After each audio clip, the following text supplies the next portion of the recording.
पुणे येथे झालेल्या पत्रकार परिषदेत राज्याचे उपमुख्यमंत्री अजित पवार यांनी भाजपची भूक बकासुरासारखी वाढत असल्याचे वक्तव्य केले होते.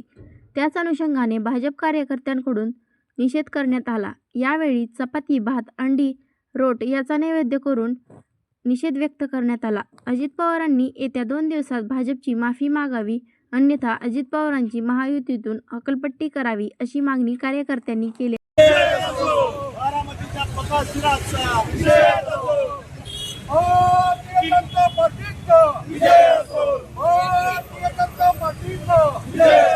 दोन तारखेला पुण्यामध्ये महायुतीचे असणारे घटक पक्षातले अजित पवार यांनी भारतीय जनता पक्षाच्या व्यवस्थेविरुद्ध अपप्रचार केला, चुकीचे शब्द वापरले आणि राक्षसी भूक म्हणून जे संबोधलं.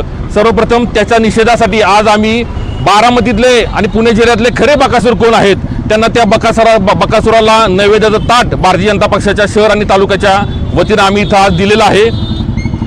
भारतीय जनता पक्ष हे संविधानावर काम करणारी चळवळीतला सगळे पक्ष आहे आणि असं असताना अजित पवारांसारख्या मनोवृत्तीच्या लोकांनी ज्या पक्षासोबत काम करतात महायुतीमध्ये अशाच पक्षाला टीका टिप्पणी करायची, लोकशाहीमध्ये टीका टिप्पणी करायचा अधिकार निश्चितपणे त्यांना आहे.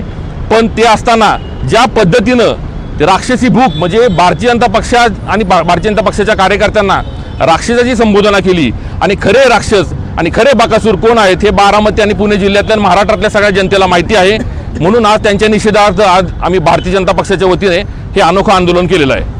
मुख्यमंत्री आणि या बारामतीचे लोकप्रतिनिधी अजित पवार हे राज्यात महायुतीच्या सरकारमध्ये सामील झाले, स्वखुशीने सामील झाले आणि आज ते भारतीय जनता पार्टीवर अतिशय अश्लाघ्य पद्धतीनं राक्षसी वृत्तीच्या टीका करतायत. खरं तर ज्याच्या मनात जे असतं तेच तो बोलतो. भारतीय जनता पार्टीला राक्षस बनणाऱ्या अजित पवारांना आम्ही आज इथे निषेधाचं आंदोलन बारामतीमध्ये त्यांच्या मायभूमीतच केलेलं आहे.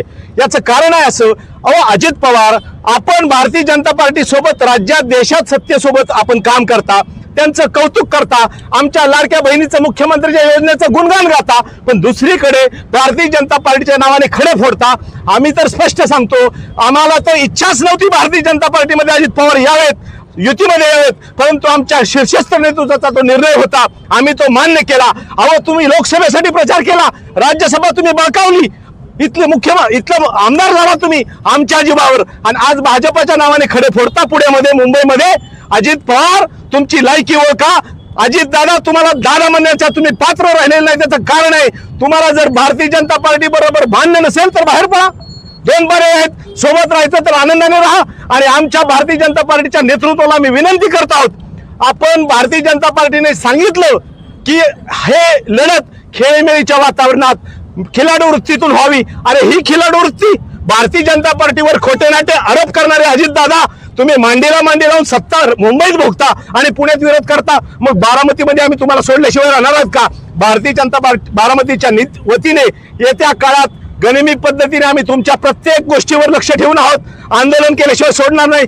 इथल्या जमीन खाल्ल्या तुम्ही, इथले रस्ते तुम्ही बळकावले, इथल्या सामान्य माणसाच्या घरावर, रानावर, रस्त्यांवर तुम्ही आरक्षण टाकली. प्रत्येक गोष्टीवर येणाऱ्या काळात तुम्हाला जाब विचारल्याशिवाय आम्ही राहणार नाही. तुम्हाला आम्ही मुदत देत आहोत. येत्या 2 दिवसात, उद्या परवा 2 दिवसात आपण या विषयीची भूमिका स्पष्ट करा माननीय अजित दादा, अन्यथा बारामती तालुक्यामध्ये इथला आणि आपण माफी मागावी भारतीय जनता पार्टीच्या आमच्या नेतृत्वाची.